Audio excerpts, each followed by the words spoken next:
بسم اللہ الرحمن الرحیم۔ بھائی اہل دقت بیٹھے ہوئے ہیں اور میں محسوس کر رہا ہوں کہ آپ کی توجہات بھرپور ہیں۔ علامہ سید علی نقی نقن علی اللہ مقامہ کا بڑا حسین جملہ ہے، وہ فرماتے ہیں کہ اللہ کے وجود پر دلیلیں تو انگنت ہیں، ایک نہیں لاکھوں کروڑوں، جو دلیل آپ 50 آپ بنائیں گے، 200 آپ بنائیں گے، 600 آپ بنائیں گے، اور پھر ساری دنیا کا ایک ایک فرد ہزار دلیلیں اللہ کے وجود پر لے آئے گا، مگر ساری دلیلیں ایک طرف اور عصر عاشور حسین کا اطمینان دلیل خدا ایک طرف۔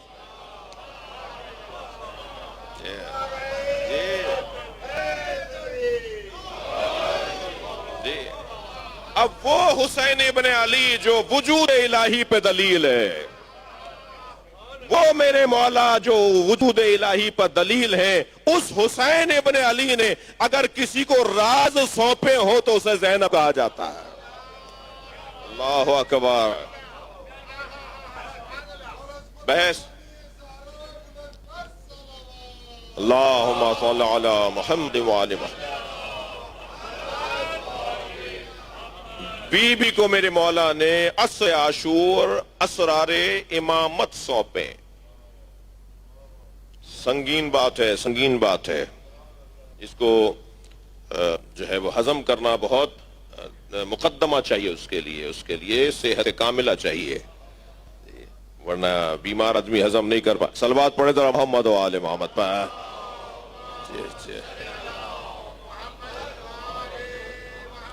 میری بی بی شریکت الحسین، بی بی کے چند القاب پر غور کرنا چاہوں گا، ایک صلوات ہدیہ کریں گے بی بی کی ذات پہ۔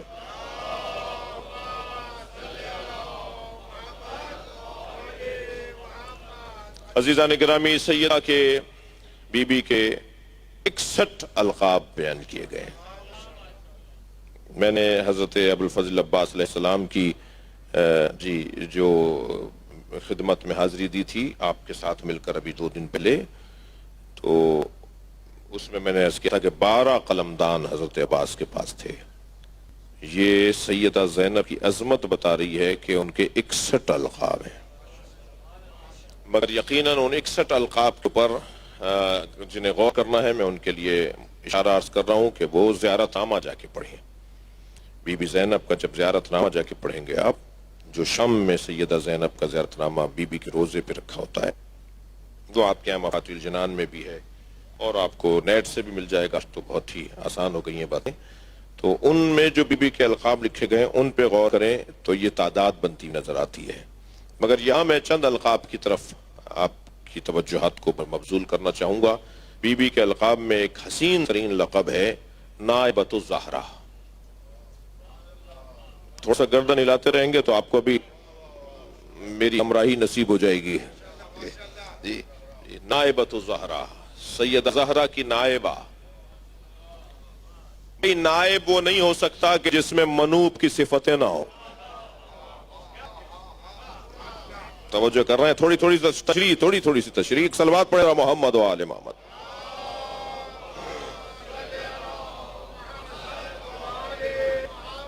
آپ ذرا غور فرمائیں، کبھی بھی کوئی پڑھا لکھا انسان جاہل کو اپنی جگہ نہیں بٹھائے گا،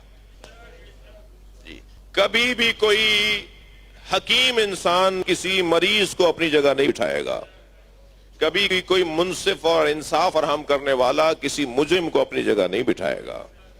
یہ قاعدہ قانون ہے کہ جو جس کو اپنی جگہ پر بٹھا رہا ہے، جو جس کی جگہ پر آ کے بیٹھ رہا ہے، اسے یا اس جیسا مانے یا اوروں سے افضل مانے، یا اس جیسا مانے یا اوروں سے افضل مانے۔ ایک جلوہ دکھا رہا ہوں میں آپ کو، جب سیدہ زہرا آتی تھی تو نبی کھڑے ہو جاتے تھے، ہاتھوں کا بوسہ دیتے تھے، اپنی جگہ بٹھاتے تھے، اور پھر اپنی جگہ بٹھانا کا مطلب یہ ہے کہ یا ان جیسی ہیں سیدہ زہرا، یا نبی جیسی ہیں، یا نبی کے بعد ان جیسا کوئی نہیں ہے۔ صلوات پڑھے محمد و آل محمد پر۔ جی، اور اس سے بڑی مثال ہے، انی جاعل فی الارض خلیفہ، میں زمین پر خلیفہ بنا رہا ہوں۔ کسے؟ حضرت آدم کو۔ کون بنا رہا ہے؟ اللہ۔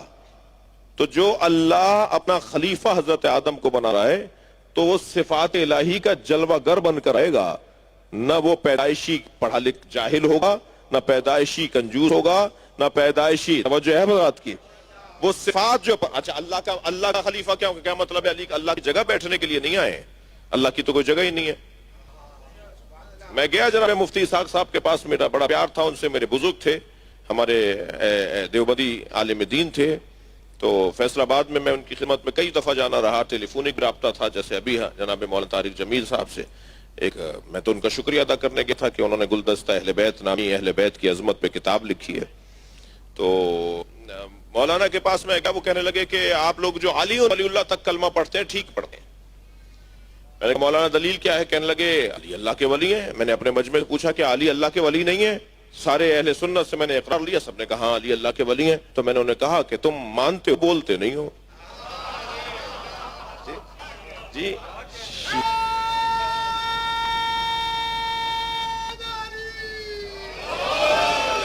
میں نے کہا مفتی صاحب ہم تو خلیفتہ بلا فصل بھی کہتے ہیں۔ جو کہنے لگے آپ یہ بھی ٹھیک کہتے ہیں۔ میں نے کہا جی دلیل کیا ہے؟ کہنے لگے دلیل یہ ہے کہ خلیفہ مصطفیٰ کا مطلب ہرگز نبی کی جگہ بیٹھنا نہیں ہے، اس لیے کہ اللہ نے حضرت آدم کو خلیفہ بنایا، تو کیا اللہ کی کوئی جگہ ہے؟ خلیفہ کا مطلب جگہ پر بیٹھنے والے کو نہیں کہا جاتا، خلیفہ کا مطلب ہے نمائندہ، اور نمائندہ تو جہاں جا کر بیٹھ جائے وہ نمائندہ ہے۔ جی جہاں جا کے بیٹھ جائے وہ نمائندہ ہے۔ تو حضرت علی نبی کے خلیفہ ہیں، اور وہ جو 3 دور گزرے ہیں ان تینوں دوروں میں بھی علی ہی خلیفہ ہیں۔ صلوات پڑھیں گے محمد و آل محمد پر۔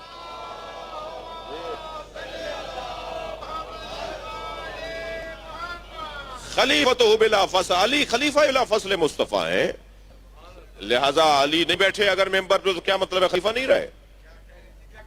اسی لیے پیغمبر اکرم کی جگہ پر چوتھے دور میں جا کے بیٹھے، اور جب سرگوشیاں ہونے لگیں تو میرے مولانا عمار سے پوچھا عمار یہ کیا باتیں کر رہے ہیں؟ کہا یہ باتیں کر رہے ہیں کہ آپ اس جگہ پہ بیٹھ گئے جہاں نبی بیٹھتے تھے، آپ سے پہلے آنے والے تو ایک زینت چھوڑ کے بیٹھتے رہے، آپ وہاں جا کے بیٹھ گئے جہاں نبی بیٹھتے تھے۔ تو میرے مولا نے پیسے ہاتھ مار کے فرمایا ما ہذہ الوادی، لکڑیوں کا ڈھیر کیا ہے، میں نبی کے دوش پہ بیٹھا ہوں۔ صلوات پڑھیں محمد و آل محمد پر۔ یہ نائبۃ الزہرا۔ اب میں آپ سے اور تھوڑی سی دقت چاہوں گا عزیزو، نبی کی جگہ بیٹھنے والی کو زہرا کہتے ہیں، زہرا کی جگہ بیٹھنے والی کو زینب۔ نائبۃ الزہرا، بی بی زینب کے لقبوں میں ایک لقب نائبۃ الزہرا۔ نائبۃ الزہرا کا تشریحی لقب ہے ثانی زہرا، یہ تشریحی لقب ہے، یعنی ہم کبھی کہیں گے جناب زینب کو نائبۃ الزہرا اور کبھی کہیں گے ثانی زہرا، ثانی دوسری۔ البتہ میں مطالعہ کر رہا تھا تو ایک عارف کا ایک پہلو، ان کی فکر کا ایک پہلو تھا، وہ فرمانے لگے کہ نائبہ میں اور ثانی میں فرق ہے۔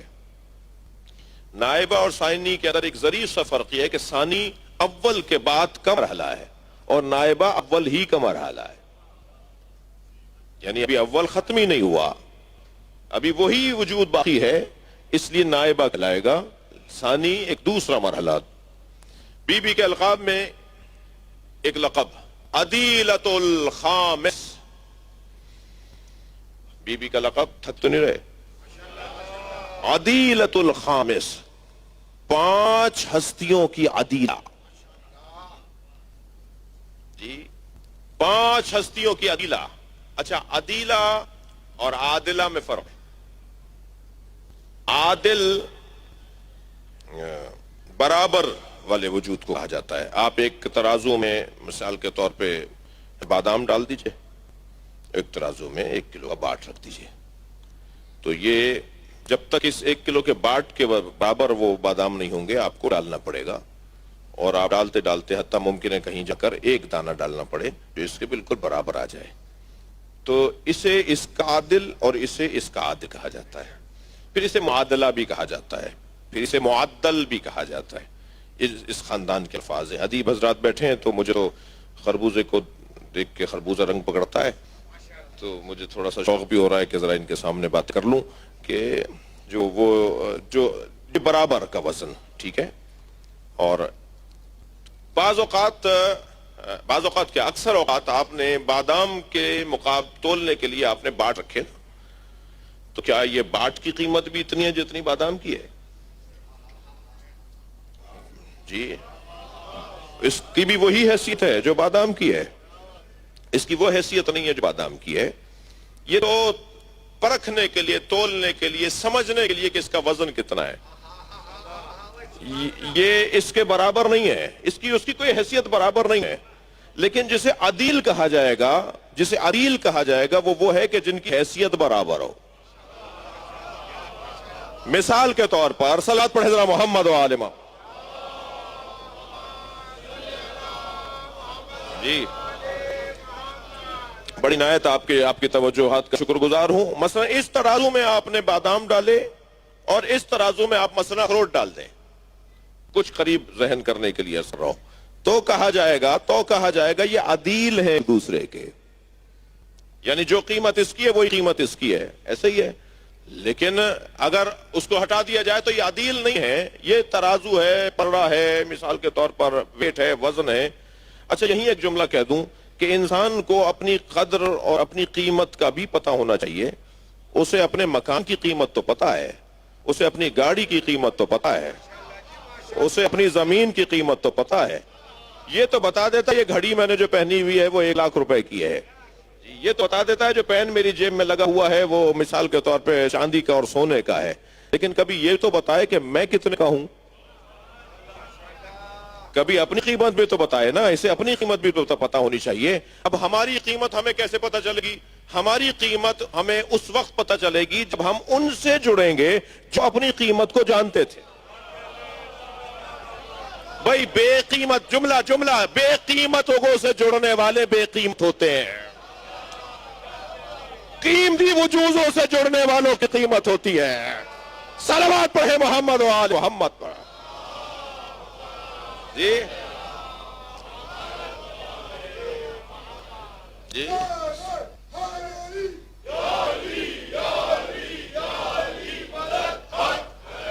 بڑی عنایت آپ کی توجہات کا شکر گزار ہوں میں. ایک مرحلہ اور ہمیں اپنی قیمت کیسے معلوم ہوگی؟ ہمیں اپنی قیمت اس وقت معلوم ہوگی کہ جب ہم ان سے جڑیں گے کہ جو اپنی قیمت کو جانتے تھے. تو واقعاً ہم جڑے ہوئے ہیں انہی کے دروازے پر بیٹھے ہیں. اپنے امور زندگی کو چھوڑ کر آنا تو بہت چھوٹا کام ہے ان کے لیے.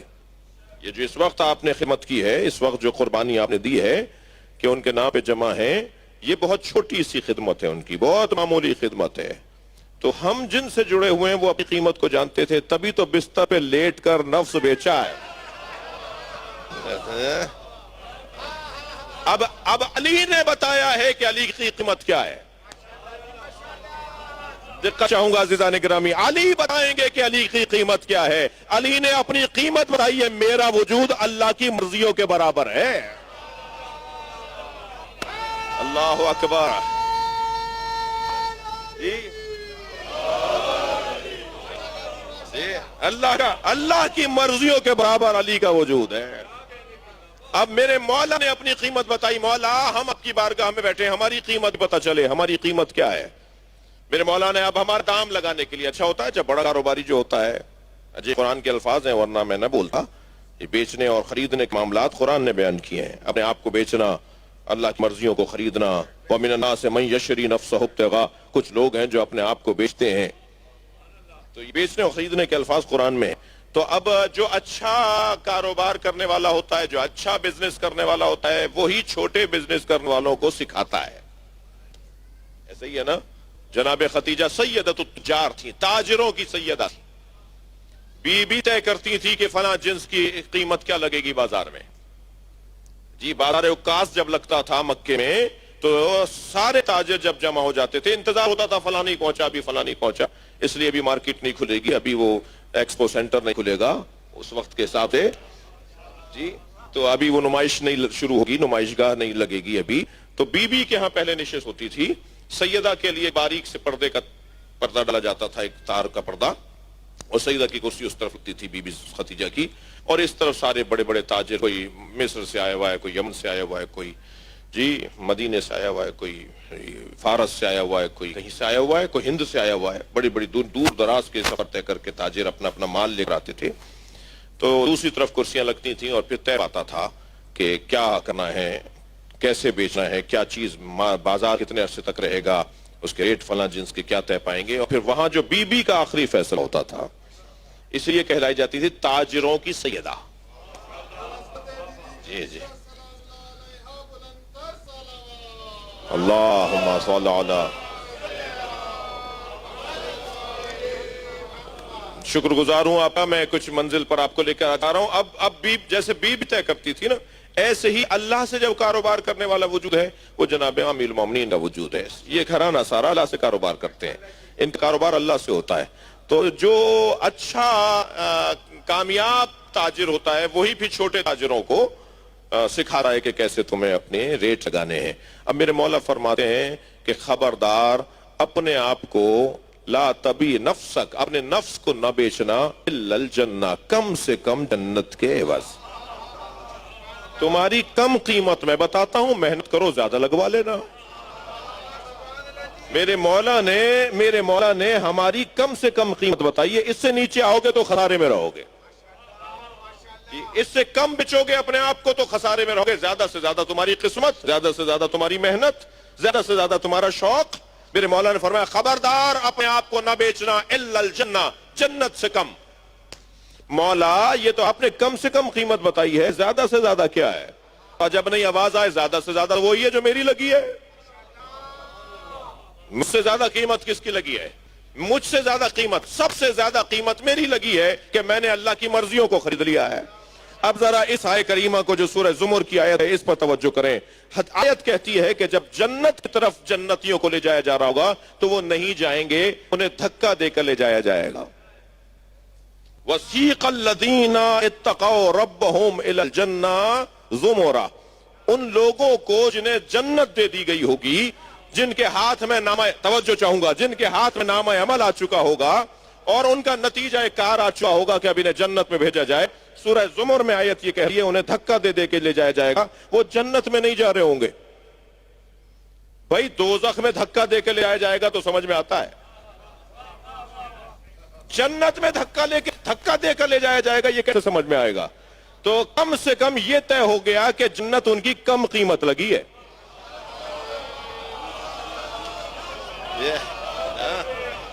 قرآن کہہ رہا ہے نا وسیق الذین اتقوا ربهم الى الجنہ، جنت کی طرف دھکا دے. سیق کہتے ہیں دھکا، سائق کہتے ہیں پیچھے سے دھکیلنے والے کو، قائد کہتے ہیں آگے چلنے والے کو، سائق کہتے ہیں جو پیچھے سے دھکا دے کے کہیں لے جائے.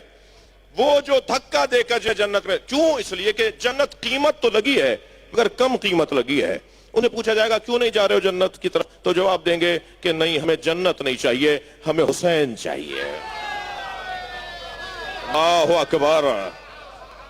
آواز دی جائے گی کہ حسین ہی جنت میں آئیں گے جب سب کو بھیج دیں گے. تو کہیں گے ہم تو رکے رہیں گے، جب حسین جائیں گے جب جائیں گے. آواز آئے گی من ہم، یہ کون ہے بھئی؟ جو محشر میں لوگ کھڑے ہوں گے نا وہ کہیں گے یہ کون لوگ ہیں بھئی، انہیں جنت میں بھیجا جا رہا اور کہہ رہے ہیں ہم نہیں جائیں گے. تو آواز آئے گی ہم حداث الحسین، یہ حسین سے جڑے ہوئے لوگ ہیں. یہ کہہ رہے ہیں جب ساری زندگی ہم نے حسین حسین کہا ہے تو جنت میں بغیر حسین کے کیسے جائیں گے؟ صلوات پڑھیں گے محمد و آل محمد پر. اللہ اکبر. عدیلۃ خامس، جو پنجتن کے برابر ہو اسے زینب کبریٰ کہا جاتا ہے. جو پنجتن کے برابر ہو. میں ان لوگوں سے مخاطب ہوں جناب زینب کبریٰ کی عصمت کے بارے میں شک اور تردد کا شکار ہے. یہ القاب بتاتے ہیں کہ جناب زینب کی عصمت کی درجے پہ شدید ہے. یہ بحث کرنا، علامہ امام قانی نے بحث کی ہے جناب زینب کی عصمت کے اوپر، گفتگو کی ہے، تحریر دی ہے کہ جناب زینب کی عصمت مسلم ہے. تو دلائل دی ہیں انہوں نے سے ایک دلیل انہوں نے دی ہے کہ جسے امور امامت تفویض کیے جائیں وہ معصوم کے علاوہ کوئی نہیں ہو سکتا. عصر عاشور امام حسین نے جناب زینب کو امور امامت تفویض کیے، ادھر امام سجاد غشی کے عالم میں. یہ بہت بھی راز کی بات ہے. عدیلہ خامس فرماتے ہیں اہل بیت پر 4 راتیں شدید آئی ہیں، مگر کسی ایک رات میں علی تھے اور کسی ایک رات میں علی نہیں تھے اور حسن تھے، اور کسی ایک رات میں حسن تھے اور کسی ایک رات میں حسین تھے اور حسن نہیں تھے، مگر ان 4 مصیبت کی راتوں میں زینب 4 میں تھی. یہ اتنا بڑا مضبوط وجود ہے. اصلها ثابت ذہن میں رہے میرے سننے والوں کے، اتنا مضبوط وجود ہے. وہ 4 مصیبت کی راتیں، ایک شب رحلت مصطفیٰ، سرکار جہاں کی رحلت کی جو رات تھی وہ اہل بیت پہ بڑی شدید رات تھی، کائنات پر شدید رات تھی. پھر فرماتے ہیں دوسری رات جو اہل بیت پہ شدید رات تھی وہ شب دفن زہرا، جناب زہرا کو جب مولا علی قبر کے حوالے کر کے آئے وہ اہل بیت پہ شدید رات تھی. اور پھر تیسری شدید رات 21 رمضان روز شہادت امیر المومنین، اور پھر چوتھی رات شام غریبہ. ان 4 راتوں میں جو ایک ذات 4 راتوں میں مصیبت کو دیکھتی رہی وہ جناب زینب. یہ عدیلہ خامس کا میں تشریح کر رہا ہوں. عدیلہ خامس یعنی جو سارا کام، جو کام پنجتن نے مل کر کیا ہے وہ جناب زینب نے تنہا کیا ہے. جو جناب زینب نے خامس عدیلۃ الخامس، 5 کی عدیلہ، 5 کی عدیلہ. آگے بڑھوں. اسی عدیلہ الخامس کی ایک تشریح یہ کی ہے کہ خامس سے مراد 5واں ہے. 5 خمسہ کہتے ہیں ہم، خامس یعنی 5. تو یہاں خامس سے مراد خامس سے آلبا یعنی خامس سے مراد پنجتن نہیں ہے بلکہ حسین مولا ہیں. بعض تشریح کرنے والوں نے، اور وہ بھی ٹھیک ہے تو یہ بھی ٹھیک ہے، تو دونوں پہلو بیان ہونے چاہیے. عدیلۃ الخامس یعنی امام حسین کی عدیلہ، یعنی ہم وزن حسین، جو وزن اللہ نے حسین ابن علی مولا کو دیا ہے وہی وزن جناب زینب کو دیا ہے. اس ہی قول کی تشریحی قول، اسی قول کا تشریحی قول ہے، اسی ہی لقب کا تشریحی لقب ہے شریکت الحسین. شریکت الحسین کہیے یا عدیلۃ الخامس کہیے، 5ویں کی عدیلہ یعنی امام حسین 5ویں ہے نا پنجتن میں، اور یا شریکت الحسین کہیے. اور آگے بڑھوں. بی بی کے القاب میں ایک لقب ہے ملکۃ النساء، جی سیدۃ النساء، ملکۃ النساء، جی ملکۃ العرب، ملکۃ النساء. یہ بی بی کے القاب میں عورتوں کی ملکہ، خواتین کی ملکہ. مالکہ بھی مؤنث کے لیے استعمال ہوتا ہے اور ملکہ بھی مؤنث کے لیے استعمال ہوتا ہے، مگر دونوں میں فرق ہے. مالکہ اس مالک خاتون کو کہا جاتا ہے کہ جو ماضی میں مالکہ نہیں تھی مگر آج ہو گئی تو مالکہ ہے، لیکن ملکہ اسے کہتے ہیں جو جب سے ہے تب سے ملکہ ہے. بڑی عنایت. ایک سوال تھا